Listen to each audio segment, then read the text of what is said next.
है एक हमारा सौर मंडल। Bihar board geography. गोविंद पिताजी के साथ रात में छत पर लेटा हुआ आकाश की ओर देख रहा था। दूर टिमटिमाते तारे उसे अच्छे लग रहे थे। वह पिताजी से पूछा, पिताजी तारे टिमटिमाते क्यों हैं? कुछ तारों में तो कम तो कुछ में ज़्यादा चमक होती है। पिताजी बोले, आसमान में चांद तारों का एक पूरा परिवार होता है। कल हम लोग तारामंडल घूमने चलेंगे, वहीं तुम्हारी समझ सारी बातें आ जाएगी। अगले दिन गोविंद पिताजी के साथ तारामंडल पहुंचा। उसने प्रवेश द्वार पर ही एक बड़ा सा चित्र देखा। पिताजी ने बताया, सूर्य एवं परिवार का चित्र है। जिस प्रकार हमारा परिवार है उसी प्रकार सूर्य के परिवार में सूर्य ग्रह, उपग्रह, क्षुद्र ग्रह आदि होते हैं। कुछ देर बाद वहाँ सब लोग तारामंडल में प्रवेश करने लगे। गोविंद भी अपने पिताजी के साथ अंदर गया। सूर्य सौर परिवार का मुखिया। गोल छत के नीचे कुर्सियों पर वे बैठ गए। थोड़ी देर में उद्घोषणा की आवाज़ गूंजी, नमस्कार, तारामंडल में आपका स्वागत है। अभी हम लोग सौरमंडल की सैर पर जाएंगे। गोल छतरी नुमा छत पर धीरे धीरे अंधेरा छा गया था तथा तारे टिमटिमाने लगे। गोविंद अपनी कुर्सी पर संभलकर बैठ गया। अरे वाह, यह क्या, ये तो रात हो गई। तभी आवाज़ गूंजी, आइए सौरमंडल के मुखिया से मिलते हैं। इतना कहते हुए एक दिशा में चमकते हुए सूर्य के दर्शन होने लगे। पूरा हॉल रोशनी से भर उठा। कुछ ने तो तालियां भी बजा दी। उद्घोषणा की आवाज़ गूंजी, सूर्य और परिवार का मुखिया यह परिवार का सबसे बड़ा एवं प्रमुख सदस्य है।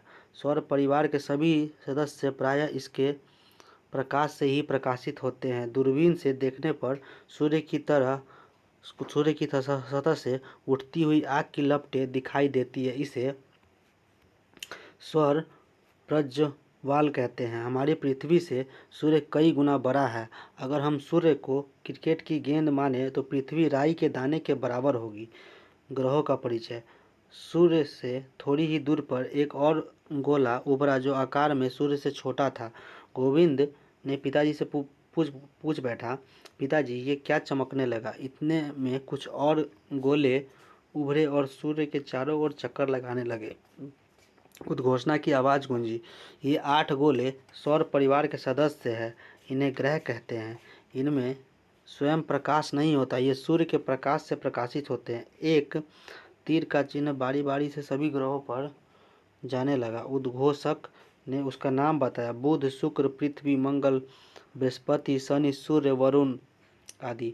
उद्घोषक ने पुनः बताया कि तीर जिस गोले को दिखा रहा है वह सूर्य के सबसे निकट बुध ग्रह है, इसलिए उसमें अधिक चमक है। तीर का निशान एक गोले की ओर इशारा करने लगा। उद्घोषक ने बताया, यह मंगल ग्रह है। लाल रंग के होने के कारण इसे लाल ग्रह भी कहते हैं। यहाँ पे सौर मंडल की तस्वीर दी हुई है। सूर्य है बीच में और यहाँ पे बुध है। बुध, शुक्र, पृथ्वी, मंगल ग्रह है, शनि ग्रह, बृहस्पति ग्रह, यूरेनस, नेपच्यून और ये शुक्र ग्रह का पूरा क्षेत्र है। सभी ग्रह एक निश्चित दूरी बनाकर सूर्य के चारों ओर घूम रहे थे। गोविंद के पिता ने कहा, गौर से देखो, दो ग्रह ऐसे भी हैं जो अन्य ग्रहों के घूमने की दिशा में न घूमकर उल्टी दिशा में घूम रहे हैं। तभी उद्घोषणा हुई, सभी ग्रह सूर्य का चक्कर लगाते हैं। शनि के चारों ओर छल्ले को दिखाकर उन्होंने बताया कि यह एकमात्र ग्रह है जिसके चारों ओर छल्ले हैं। प्लूटो, जिसकी गणना पहले ग्रह के रूप में होती थी, अब क्षुद्र ग्रह की संज्ञा में दे दी गई है। आसमान में तारे, टिमटिमाते तारे। अचानक छतरी नुमा आकाश का रंग बदला। अब सूर्य और ग्रहों की जगह तारे टिमटिमाने लगे। गोविंद यह देखकर दंग था। तभी आवाज़ गूंजी, तारों का अपना प्रकाश होता है। चूंकि ये तारे हमसे काफ़ी दूरी पर है इसलिए हमें टिमटिमाते हुए नजर आते हैं। अब गोविंद को अपने प्रश्न का उत्तर मिल चुका था। इसमें से कुछ तारे तो सूर्य से भी बड़े हैं। सूर्य भी तो एक तारा ही है, लेकिन यह सूर्य से काफ़ी नज़दीक प्रतीत होता है, परंतु वास्तव में यह पृथ्वी से बहुत दूर है। इसका प्रकाश हम तक लगभग 8 मिनट में ही पहुंच जाता है। सूर्य के बाद सबसे नज़दीक के तारा पृथ्वी तक पहुंचने में लगभग 4 वर्ष लगते हैं। सूर्य का प्रकाश प्रकाश की गति ज्ञात कर पृथ्वी व सूर्य के बीच की दूरी का अनुमान लगाइए। सूर्य और पृथ्वी के सबसे नज़दीक के आकाशीय पिंडों का नाम ज्ञात कीजिए। पृथ्वी हमारा घर। अब गोविंद को तारों का रहस्य समझ में आने लगा था। तभी उद्घोषणा ने कहा, चलिए अब आप अपनी धरती पर चले।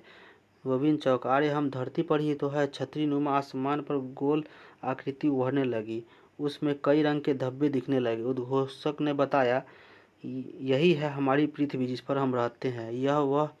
यही वह एकमात्र ग्रह है जहाँ जीवन मिलता है, क्योंकि यहाँ जल एवं जीवन के लिए आवश्यक गैस मौजूद है। गैसें अंतरिक्ष से देखने पर पृथ्वी नीली नजर आती है। ऐसा इसलिए क्योंकि वायुमंडल में प्रकाश की किरणें परावर्तित होती है तथा समुद्र की सतह से नीले रंग का परावर्तन सर्वाधिक होता है। चूँकि पृथ्वी का 71% भाग भूभाग जल से घिरा है तथा मात्र 29% जल है, अतएव जलीय भाग के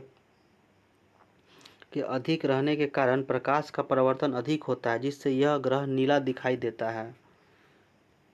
उपग्रहों की सैर उद्घोषक ने बताया, ग्रहों के अलावा सौर परिवार में उपग्रह भी होते हैं। गोलाकार छत पर सभी उपग्रह उभर आए। कुछ ग्रहों के इर्द गिर्द कुछ गोल पिंड घूमते नजर आ रहे हैं। पृथ्वी के चारों ओर एक पिंड घूम रहा है।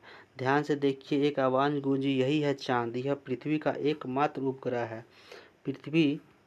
चंद्रमा पृथ्वी के बहुत नजदीक होने के कारण इतना बड़ा दिखाई देता है। चंद्रमा का प्रकाश पृथ्वी पर लगभग 1.25 सेकेंड में पहुंचता है। चंद्रमा पृथ्वी की एक परिक्रमा 27 दिन 8 घंटे में पूरी करती है। इतने ही समय में वह अपने अक्ष पर भी एक बार घूम जाता है। यही कारण है कि हमें सदैव चंद्रमा का एक ही चेहरा दिखाई देता है। चंद्रमा पर न तो जल है न ही वायु। यह दिन में बहुत अधिक गर्म और रात में बहुत अधिक ठंडा रहता है। इसका धरातल ऊबड़ खाबड़ है और इस पर मिट्टी भी नहीं है। सभी उपग्रह अपने ग्रह के चारों ओर घूमते रहते हैं। कुछ ग्रहों के तो कई उपग्रह हैं और किसी को भी नहीं। अकेले बृहस्पति के 63 तथा शनि के 62 उपग्रह हैं। बुध और शुक्र का कोई उपग्रह नहीं है। शनि का ग्रह टाइटन सबसे बड़ा उपग्रह है। उस उपग्रहों का भी अपना प्रकाश नहीं होता, ये भी सूर्य के प्रकाश से चमकते हैं। रात में चंद्रमा को ध्यान से देखें, कॉपी पर लिखिए कि अब आपने क्या देखा। इसकी तुलना दादा दादी के कहानियों से करें। इसी के साथ उद्घोषक ने सभी दर्शकों को तारामंडल पहुंचकर सौर परिवार की वैज्ञानिक जानकारी प्राप्त करने के लिए धन्यवाद दिया और कहा कि सभी खगोलीय घटनाएं वैज्ञानिक दृष्टिकोण से समझना और जानना चाहिए, न कि परंपरागत एवं अंधविश्वासों से। सो समाप्त हुआ। सभी लोग बाहर निकलने लगे। चंद्रमा द्वारा पृथ्वी की परिक्रमा। गोविंद ने उत्साहपूर्वक कहा, आज मैंने नई नई बातें सीखी। उसके पिताजी ने कहा, उन्होंने कुछ बातें नहीं बताई। सौर परिवार में तारों, ग्रहों एवं उपग्रहों के अतिरिक्त बहुत सारे छोटे छोटे पिंड भी सूर्य का चक्कर लगाते हैं। इन्हें क्षुद्र ग्रह कहा जाता है। यह मंगल एवं बृहस्पति की कक्षाओं के बीच होते हैं। खगोलीय विदों का मानना है कि यह ग्रह के ही टूटे हुए भाग है जो आकाश में इधर उधर घूमते रहते हैं। सबसे बड़ा क्षुद्र ग्रह सीरस है। ग्रहों की परिक्रमा अवधि एवं उपग्रहों की संख्या का विवरण यहाँ पे दिया हुआ है।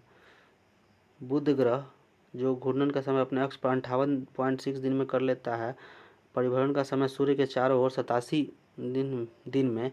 उपग्रहों की संख्या इसके पास एक भी नहीं है, शून्य है। शुक्र अपने अक्ष पे 243 दिन में घूमता है। शुक्र जो सूर्य की परिक्रमा शुक्र करता है 224 दिनों में, और इसके पास भी उपग्रह नहीं है, शून्य है। पृथ्वी जो मतलब 24 घंटे में यानी एक दिन में घूर्णन करता है। 365 दिन लगता है सूर्य के परिक्रमा करने में चारों ओर, और चंद्रमा इसका एकमात्र उपग्रह है। मंगल ग्रह 24 घंटे में यह पूरा करता है, अपने अक्ष पर घूमता है और 687 दिन में सूर्य की परिक्रमा करता है, जिसके पास 2 उपग्रह हैं।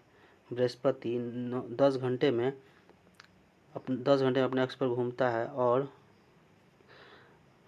12 वर्ष लगभग इसको लगते हैं सूर्य की परिक्रमा करने में, और इसके पास 63 उपग्रह हैं।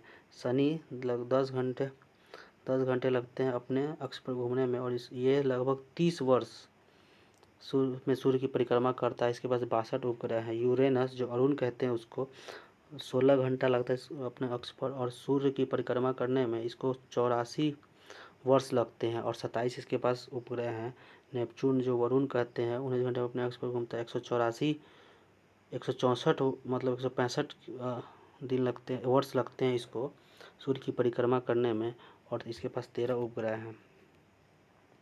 हाल के अनुसंधानों एवं खोजों के उपरांत प्लूटो ग्रह को सूर्य सूची से निकाल दिया गया है। कभी कभी आकाश से टूटकर गिरते हुए तारे दिखाई देते हैं। ये तारे नहीं बल्कि ये पत्थर के छोटे छोटे टुकड़े होते हैं जो सूर्य के चारों ओर चक्कर लगाने वाले पिंडों से टूटकर गिरते हैं। इन्हें उल्का पिंड कहा जाता है। टूटकर गिरने की प्रक्रिया में वायु के साथ घर्षण के कारण ये गर्म होकर जल जाते हैं, जिससे प्रकाश उत्पन्न होता है। कई बार उल्का पूरी तरह से जले बिना पृथ्वी पर गिर जाते हैं, जिससे धरातल पर गड्ढा बन जाता है। यहाँ पे आकाशगंगा का चित्र दिया हुआ है। ध्रुव तारा। ध्रुव तारा यह एक स्थिर तारा है। यह उत्तरी गोलार्ध में पृथ्वी के उत्तरी अक्ष पर अवस्थित है। विषुवत रेखा पर किसी भी स्थान से दिखने पर ध्रुव तारा क्षितिज पर दिखाई पड़ता है, परंतु ज्यों-ज्यों हम ध्रुव की ओर बढ़ते हैं क्षितिज के उसी ऊंचाई पर बढ़ने लगती है। क्षितिज के से ध्रुव तारा की ऊंचाई जितनी डिग्री होगी उस स्थान का अक्षांश भी उतना ही डिग्री होगा।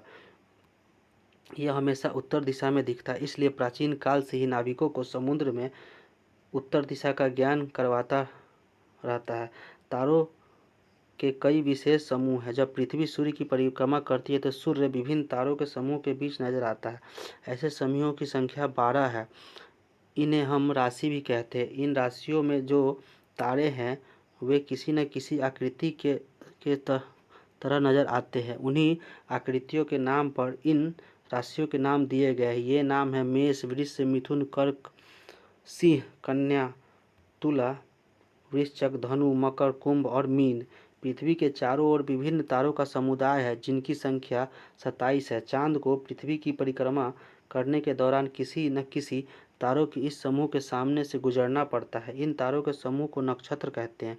ये नक्षत्र इस प्रकार है: अश्विनी, भरणी, कृत्तिका, रोहिणी, मृगशिरा, आंद्रा, पुनर्वसु, पुष्य, अश्लेषा, मघा, पूर्वा फाल्गुनी, उत्तरा फाल्गुनी, हस्त, हथिया, चित्रा, स्वाति, विशाखा, अनुराधा, ज्येष्ठ, मूल, पूर्वा आषाढ़, उत्तराषाढ़, श्रावण, घनिष्ठा, शतभिषा, पूर्वा भाद्रपद, उत्तरा भाद्रपद एवं रेवती। पृथ्वी इतने से प्रत्येक नक्षत्र को 14 दिनों में पार कर लेती है, इसलिए नक्षत्रों की अवधि 14 दिनों की होती है। ज्योतिषी के विद्वान मानते हैं कि नक्षत्र और मौसम में गहरा संबंध है। एक नक्षत्र में मौसम की दशा को देखकर दूसरे नक्षत्र के मौसम का पूर्वानुमान भारतीय ज्योतिषी की परंपरा रही है।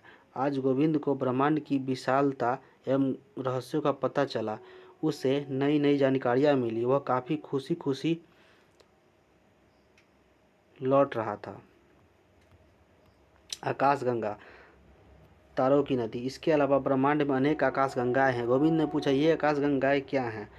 खुले आकाश में कहीं कहीं रास्ते की तरह दूर एवं असंख्य तारों की फैली चौड़ी चमकदार पट्टियाँ होती है। इनकी कल्पना आकाश में प्रकाश की एक बहती नदी की तरह की गई है। इसे आकाशगंगा कहते हैं। सप्तऋषि तारों का समूह। गोविंद, जब रात में तुम देखोगे उत्तर दिशा में 7 तारों का एक समूह नजर आएगा, जिसे सप्तऋषि के नाम से जाना जाता है। भारतीय विद्वानों ने इसका नामकरण सप्तऋषि के नाम पर किया, जो इस प्रकार है: ऋतु, पुहल, पुलस्त्य, अत्रि, वरिष्ठ, अंगिरा एवं मारीची। यूनानी ग्रंथों में इसे alpha, beta, gamma, delta, epsilon, एटा एवं जेटा कहा जाता है। ऋतु एवं पुलह को मिलने वाली रेखा उत्तर दिशा का सूचक है। सप्तऋषि तारों का ये समूह है। देखिए 1 2 3 4 5 6 7 तारे हैं ना।